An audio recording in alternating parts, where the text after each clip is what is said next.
It is common for ground fault interrupter, or GFI, receptacles to trip when powering high-pressure sodium, or HPS, lights.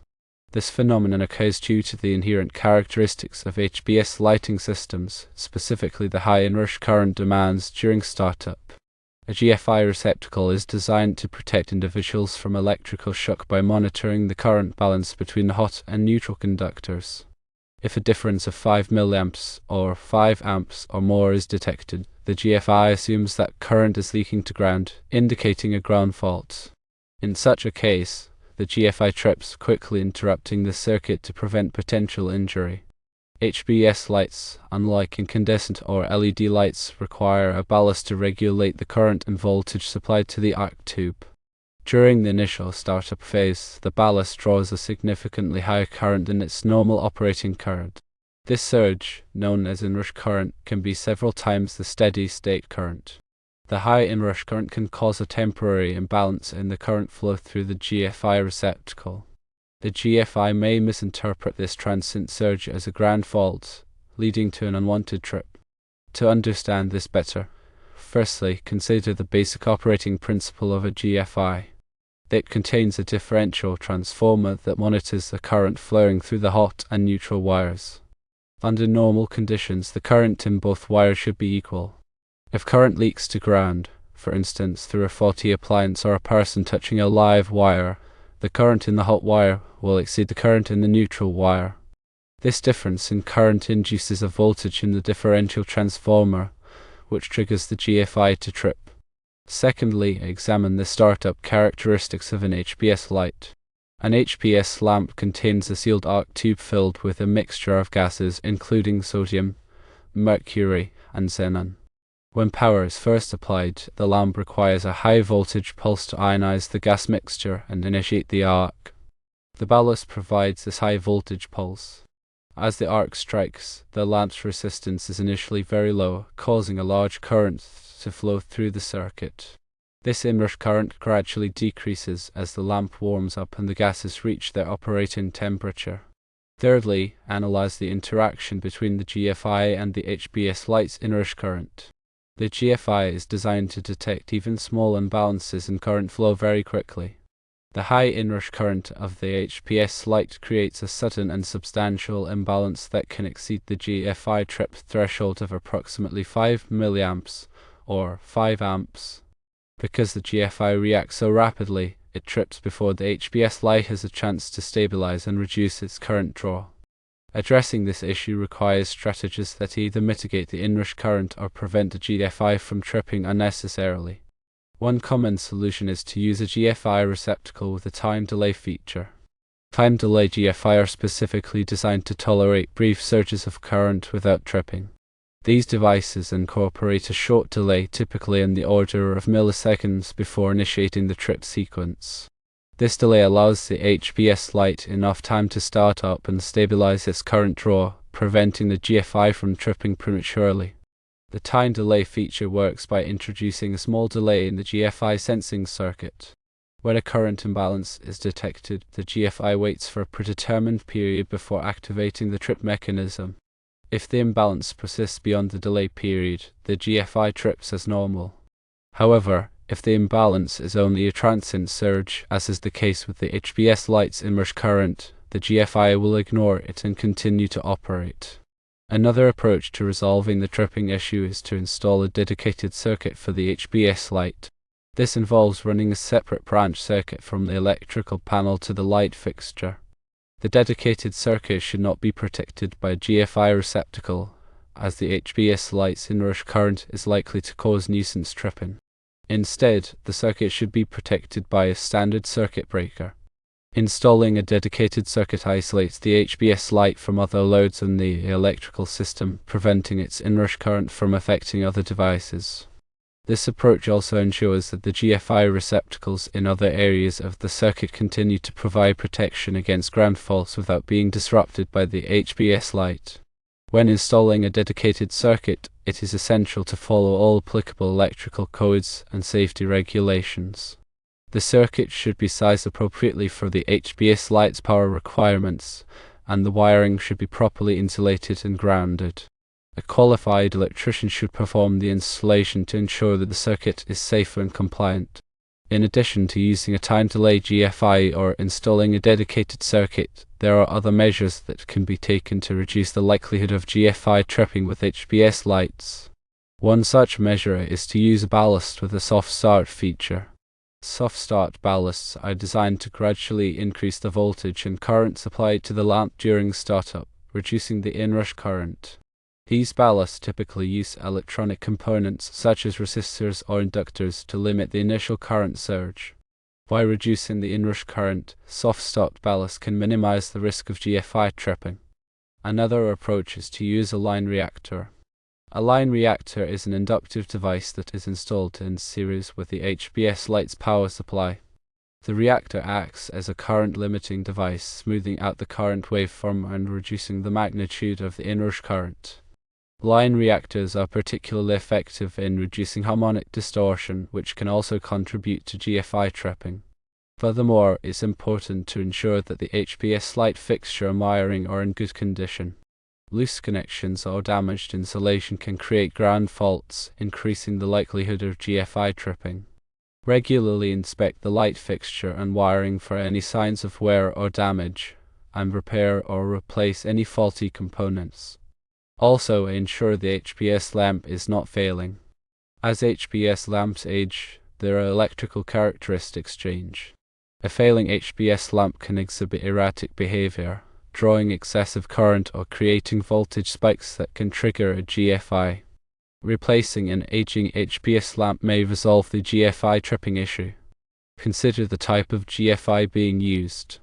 Standard GFI are designed to trip quickly in response to even small ground faults. However, some GFI are more sensitive than others. If you are experiencing frequent GFI tripping with an HPS light, it may be helpful to try a different brand or model of GFI. Some GFI are specifically designed for use with lighting circuits and may be less prone to nuisance tripping. The location of the GFI receptacle can also play a role in tripping issues. If the GFI is located far from the HPS light, the wiring between the two devices may introduce additional impedance, which can exacerbate the inrush current problem. In such cases, it may be beneficial to relocate the GFI closer to the light fixture. Grounding practices can also affect GFI performance. Ensure that the electrical system is properly grounded, with a low impedance path to ground. A poor ground connection can increase the likelihood of GFI tripping. Check the grounding electrodes and grounding conductors to ensure that they are in good condition and properly connected. When troubleshooting GFI tripping issues with HPS lights, it is important to use a systematic approach. Firstly, verify that the GFI is functioning correctly by testing it with a GFI tester. If the GFI does not trip when tested, it may be faulty and need to be replaced. Secondly, inspect the HPS light fixture and wiring for any signs of damage or loose connections. Repair or replace any faulty components. Thirdly, try using a time-delay GFI or installing a dedicated circuit. If these measures do not resolve the problem, consider using a soft start ballast or a line reactor. In addition to the technical aspects of GFI tripping with HPS lights, it is important to be aware of the safety considerations. Always disconnect power to the circuit before working on any electrical components. Use appropriate personal protective equipment, such as insulated gloves and safety glasses. If you are not comfortable working with electricity, consult a qualified electrician. Electrical work can be dangerous, and it is important to take all necessary precautions to prevent injury. Understanding the underlying causes of GFI tripping with HPS lights and implementing appropriate solutions can ensure the safe and reliable operation of lighting systems. By following the recommendations outlined above, it is possible to minimize the risk of nuisance tripping and maintain the integrity of the electrical system. The National Electrical Code, or NEC, provides guidelines for the installation and use of GFI. Article 210.8 of the NEC specifies where GFI protection is required. Typically, GFI are required in wet or damp locations such as bathrooms, kitchens, and outdoor areas. However, the NEC does not specifically address the use of GFI with HPS lights. Therefore, it is up to the electrical designer or installer to determine whether GFI protection is necessary and to select the appropriate type of GFI. When selecting a GFI for use within HPS light, it is important to consider the GFI trip threshold and response time. A GFI with a low trip threshold will be more sensitive to ground faults, but it may also be more prone to nuisance tripping. A GFI with a longer response time will be less prone to nuisance tripping, but it may also be less effective at preventing electrical shock. It is important to strike a balance between sensitivity and reliability when selecting a GFI. Also, be sure to comply with local electrical codes. These codes may have specific requirements for the use of GFI with HPS lights. Check with the local electrical inspector to ensure that your installation meets all applicable regulations. In summary, GFI tripping with HPS lights is a common issue that can be resolved by using a time-delay GFI, installing a dedicated circuit, using a soft start ballast, or using a line reactor. By understanding the underlying causes of the problem and taking appropriate measures, it is possible to ensure the safe and reliable operation of lighting systems. Always follow electrical codes and safety regulations when working with electricity. Consulting with a qualified electrician is always recommended if you are not comfortable performing electrical work yourself. One important aspect to consider is the power factor of the HPS lighting system. Power factor is a measure of how efficient the electrical power is used. A low power factor can cause increased current draw and voltage drops, which can contribute to GFI tripping. HPS lights typically have a low power factor, especially when they are first turned on. Using a power factor correction capacitor can improve the power factor of the lighting system, reducing the current draw and voltage drops. This can help to prevent GFI tripping. Power factor correction capacitors are typically installed in parallel with the HPS light's ballast. The capacitor stores electrical energy and releases it back into the circuit, improving the power factor. The size of the capacitor should be matched to the power requirements of the HPS light.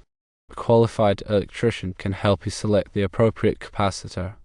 Additionally, consider the wiring size used for the circuit.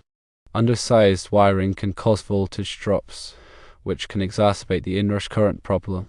Ensure that the wiring is sized appropriately for the HPS light's power requirements. The NEC provides guidelines for wiring sizing based on the load current and the length of the circuit. Using larger wiring can reduce voltage drops and improve the performance of the lighting system. Another potential cause of GFI tripping is electromagnetic interference, or EMI. HPS lights can generate EMI, which can interfere with the operation of the GFI. Using a shielded cable for the HPS light's power supply can reduce EMI. Shielded cable has a conductive layer that surrounds the wires, blocking EMI. This shield should be properly grounded to ensure that it is effective. In some cases, the GFI tripping may be caused by a combination of factors. For example, a low power factor, undersized wiring, and EMI may all contribute to the problem. Addressing each of these factors may be necessary to resolve the GFI tripping issue. It's also worth noting that LED lighting is becoming increasingly popular as a replacement for HPS lighting. LED lights are more energy efficient and have a longer lifespan than HPS lights. They also do not have the same inrush current problems as HPS lights. If you are experiencing frequent GFI tripping with an HPS light, consider replacing it with an LED light. This may be the most effective way to resolve the problem. The energy savings from the LED light can also offset the cost of the replacement. In addition to the above, consider the age and condition of the electrical panel. An aging electrical panel may have loose connections or corroded components, which can contribute to GFI tripping. Inspect the electrical panel for any signs of damage or wear. Tighten any loose connections and replace any corroded components. If the electrical panel is old or in poor condition, consider replacing it. A new electrical panel can improve the overall reliability of the electrical system. Remember to always follow safe electrical practices.